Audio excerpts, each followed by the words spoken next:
Hello everyone, आज की इस वीडियो में हम डिस्कस करेंगे मैनेजमेंट के बारे में। तो काफ़ी लॉन्ग टाइम के बाद मैंने वीडियो अपलोड करी है, तो देख लेते हैं नेक्स्ट हमारा फर्स्ट स्टेज ऑफ लेबर, उसके मैनेजमेंट को, है ना। तो सबसे पहले देख लेते हैं rest and ambulation to the female, यानी कि यहाँ पे फीमेल को हम रेस्ट या एम्बुलेट करते हैं। ठीक है, एडवांटेज क्या है, एक तो रेंज ऑफ मोशन में यहाँ पे हेल्प होता है, और दूसरा यहाँ पे फीटल के हेड क्या होता है, यहाँ पे डिसेंड डाउन होने के में हेल्प हो जाता है इससे। ठीक है, इससे फीटल का हेड क्या होता है, धीरे धीरे डिसेंड डाउन होने लगता है। नेक्स्ट डाइट की अगर बात करें तो लिक्विड डाइट यहाँ पे अलाउड करते हैं। तो क्लियर लिक्विड डाइट यानी कि वाटर, या फुल लिक्विड डाइट यानी कि मिल्क या जूस यहाँ पे प्रोवाइड किया जाता है। अलाउ 1% मदर्स चॉइस, यानी कि यहाँ पे जो फीमेल है यानी कि जो मदर्स है उसकी चॉइस से यहाँ पे कोई भी एक इंसान को यहाँ पे रखा जाता है, क्योंकि उस टाइम पे क्या होती है, फीमेल थोड़ी सी नर्वस होती है, डरी हुई होती है। ठीक है, तो इस वजह से असिस द फीटल हार्ट रेट, यानी कि जो फीटल हार्ट रेट है उसको असेस करेंगे। देखो, अगर क्या है, कोई रिस्क नहीं है, यानी कि कोई भी कॉम्प्लिकेशंस यहाँ पे देखने को नहीं मिल रही है, कोई भी रिस्क नहीं है, तब तो हम एवरी 30 मिनट्स में यहाँ पे फीटल हार्ट रेट असेस करते हैं। बट अगर हाई रिस्क है तो एवरी 15 मिनट में यहाँ पे हम फीटल हार्ट रेट को असेस करेंगे। ठीक है, तो इस तरीके से हम फीटल हार्ट रेट को असेस करते हैं। नेक्स्ट, अगर मैटरनल वाइटल्स की बात करें तो BP, pulse, temperature every 1 hour यानी कि असेस करेंगे। एक एवरी मतलब एक एक घंटे में हमें यहाँ पे इसका बीपी, पल्स, टेम्परेचर, ये हमें मैटरनल यानी कि मदर का असेस करना है। और अगर क्या है, रप्चर ऑफ मेम्ब्रेन यहाँ पे देखने को मिलती है फ्यू आवर्स अगो, तो हमें असेस करना है एवरी 30 मिनट, यानी कि 30 मिनट यानी कि आधे आधे घंटे में हमें क्या करना है, टेम्परेचर को असेस करना है। तो ये क्या होगा, इन्फेक्शन को इंडिकेट करेगा, क्योंकि रप्चर ऑफ मेम्ब्रेन की बात करते हैं, इन्फेक्शन के चांसेस भी बढ़ सकते हैं। तो अगर क्या है, हम उसका टेम्परेचर एवरी 30 मिनट में इसलिए करते हैं कि कोई इन्फेक्शन वगैरह ना हो, मदर को फीवर वगैरह ना आ जाए, तो उस वजह से हम यहाँ पे असेस करते हैं। नेक्स्ट हम देख लेते हैं पार्टोग्राफ या पार्टोग्राम। जो पार्टोग्राफ है पहले के टाइम पे मतलब लेबर की जो प्रोग्रेस है उसको असेस करने के लिए यूज़ किया जाता था। ठीक है, आज भी करते हैं इसको। तो इससे हम क्या करते हैं, जो भी कॉम्प्लिकेशंस हैं उसको हम पहले से क्या कर देते हैं, डिटेक्ट कर लेते हैं इसके थ्रू। तो पार्टोग्राफ या पार्टोग्राम हम उसको बोल सकते हैं। तो ये क्या करता है, तो assist to the progress of labour, यानी कि प्रोग्रेस की लेबर को असेस करने के लिए होता है।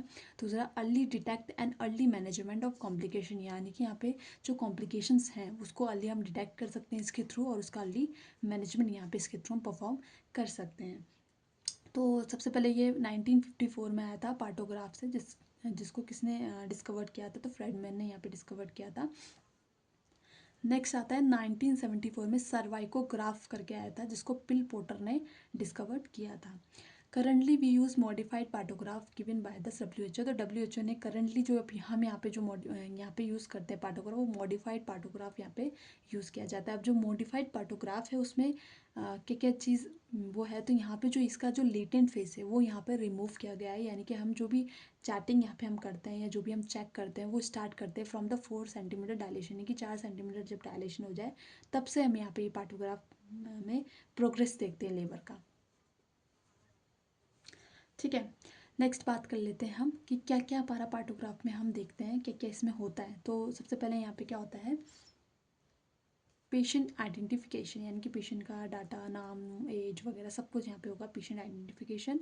मैटरनल वाइटल्स यहाँ पे हम देखेंगे, वीटल हार्ट रेट यहाँ पे चेक करते हैं, डिसेंट ऑफ फीटस देखते हैं, सर्वाइकल डायलेशन कितना वो देखते हैं, एमनियोटिक मेम्ब्रेन देखते हैं कि इंटैक्ट है या क्लियर है या मेकोनियम तो नहीं है, ब्लड स्टेन तो नहीं है, वो चीज़ यहाँ पे देखते हैं इसके अंदर।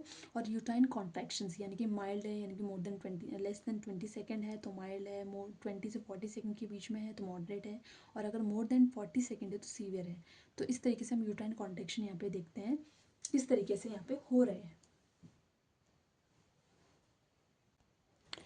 ठीक है, अब नेक्स्ट देख लेते हैं कि पार्टोग्राफ में हम किस तरीके से कॉम्प्लिकेशन को असेस करते हैं। तो नॉर्मली हम पहले डायग्राम को समझ लेते हैं। तो एक तरफ हमने लिखा है वाई एक्सिस, यानी कि सर्वाइकल डायलेशन, यानी कि हम यहाँ पे सर्वाइकल डायलेशन देखते हैं, और नीचे हम टाइम देखते हैं कि कितने टाइम पे यहाँ पे डायलेशन देखने को मिल रहा है। तो नॉर्मली क्या होता है कि हमारी दो यहाँ पे जो है प्लॉटिंग लाइन होती है, एक होती है हमारी अलर्ट लाइन, एक होती है एक्शन लाइन। ठीक है, अगर एक्शन, ये जो अलर्ट लाइन है, अगर अलर्ट लाइन से इधर यानी कि लेफ्ट साइड में अगर क्या होती है, हमारी जो प्लॉटिंग लाइन है वो हमारी अलर्ट लाइन से लेफ्ट साइड में अगर होती है तो वो हमारा नॉर्मल होता है, यानी कि हमारा नॉर्मल ड्यूरेशन ऑफ लेबर देखने को मिल रहा है। अगर अलर्ट लाइन के राइट साइड में अगर होती है और एक्शन लाइन के लेफ्ट साइड में देखने को मिलता है, यानी कि between the alert line and action line, तो मतलब यहाँ पे क्या होता है, हमारा प्रोलॉन्ग्ड लेबर इंडिकेट करता है, यानी कि यहाँ पे हमें पेशेंट जो फीमेल है उसको रेफ़र करने की नीड होती है। और अगर एक्शन लाइन के राइट साइड अगर आ जाता है तो मतलब यहाँ पे कॉम्प्लिकेशन अगर हो चुकी है और हमें यहाँ पे अर्जेंट जो हमें परफॉर्म करना पड़ेगा, चाहे वो फोर्सेप डिलीवरी हो, वैक्यूम डिलीवरी हो या फिर सी सेक्शन हो, तो वो हमें यहाँ पे मैनेजमेंट परफॉर्म करना पड़ेगा एज सुन एज पॉसिबल, है ना। तो थ्योरी के थ्रू देख लेते हैं। If plotting line of cervical dilation and left side to the alert line indicate normal duration of labour, तो इन्होंने यही कहा है कि जो हमारी प्लॉटिंग लाइन है, सर्वाइकल डायलेशन की जो प्लॉटिंग लाइन है, अगर वो left side of the alert line देखने को मिलती है, left side of the alert line देखने को मिलती है, तो वो हमारा नॉर्मल ड्यूरेशन ऑफ लेबर को इंडिकेट करती है। ठीक है। Next, alert line and action line start from the 4 centimetre. हमने पहले ही बोला है कि जो हमारा पार्टोग्राफ है वो हमारा 4 सेंटीमीटर से स्टार्ट, हमने यहाँ पे मतलब उसकी इसमें 4 सेंटीमीटर से स्टार्ट होता है क्योंकि इसमें लेटेंट फेज हटा दिया गया है। तो जो अलर्ट लाइन है और एक्शन लाइन है वो स्टार्ट होती है from 4 centimetre of dilation of cervix and parallel of each other, यानी कि एक दूसरे के पैरेलल होती है। इस तरीके से क्या है, ये पैरेलल होती है। और जो गैप होता है between alert and action line का वो 4 आवर्स का होता है, सॉरी, है ना। तो ये जो आवर्स, ये जो गैप होता है वो 4 आवर्स का यहाँ पे गैप देखने को मिलता है इनके बीच का, है ना। If plotting line cross the alert line, अगर क्या हमारी जो प्लॉटिंग लाइन है वो क्रॉस करती है अलर्ट लाइन को right side of the alert line, यानी कि हमारी जो अलर्ट लाइन है उसके राइट साइड में होती है और एक्शन लाइन के लेफ्ट साइड में होती है, तो वो इंडिकेट करती है प्रोलॉन्ग्ड लेबर को, है ना, प्रोलॉन्ग्ड लेबर को इंडिकेट करती है। तो इसमें हम मैनेजमेंट क्या करेंगे, तो refer to the first referral unit, यानी कि यहाँ पे जो फीमेल है उसको हम रेफ़र करेंगे, ऐसी जगह रेफ़र करेंगे भाई जहाँ पे फैसिलिटी अवेलेबल हो, है ना। फिर इंजेक्शन ऑक्सीटोसिन या प्रोस्टाग्लैंडिन या एमनोटोमी यहाँ पे हम परफॉर्म करते हैं। Then to acceleration the labour को एक्सेलरेट करेंगे। Next, if plotting line cross the action line और right side to the action line, यानी कि यहाँ पे क्रॉस कर देती है एक्शन लाइन को और इसके राइट साइड में आ जाती है, तो वो इंडिकेट करती है प्रोलॉन्ग लेबर के साथ साथ ऑब्स्ट्रक्टेड लेबर को। तो यहाँ पे जो है वो तुरंत हमें एक्शन लेना पड़ता है, जैसे भी कंडीशन है ना। यहाँ पे हमें वैक्यूम डिलीवरी करना पड़े, चाहे फोर्सेप डिलीवरी करना पड़े, चाहे ठीक है सी सेक्शन परफॉर्म करना पड़े, तो यहाँ पे हमें तुरंत क्या है ये चीज़ें परफॉर्म करनी पड़ती है।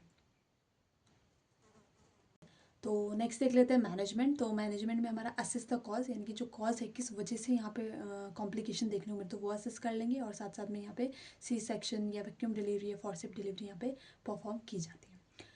ठीक है, तो ये था हमारा पार्टोग्राफ। तो इस तरीके से हम यहाँ पे कॉम्प्लिकेशन को असेस करते हैं थ्रू द पार्टोग्राफ का यूज़ करके, है ना। फॉर द पेन मैनेजमेंट, तो पेन मैनेजमेंट के लिए हम कौन कौन सी ड्रग्स यहाँ पे यूज़ करते हैं, तो फर्स्ट 8 सेंटीमीटर, जो स्टार्टिंग के 8 सेंटीमीटर में जब डायलेशन होता है तो उस टाइम पे हम पैथेटीन यानी कि 75 mg और मॉर्फिन 15 mg यहाँ पे यूज़ कर सकते हैं, जो कि IM दिया जाता है। या फिर हम एपिड्यूरल एनेस्थीसिया यहाँ पे यूज़ कर सकते हैं। और आफ्टर 8 सेंटीमीटर डायलेशन के बाद हम यहाँ पे नाइट्रिक ऑक्साइड यहाँ पे दे सकते हैं, है ना। तो इस तरीके से हम पेन का मैनेजमेंट करते हैं। तो ये था हमारा first stage of labour of pain management. अगर आपको मेरी वीडियो पसंद आए तो like, share, comment and subscribe my channel. Thank you.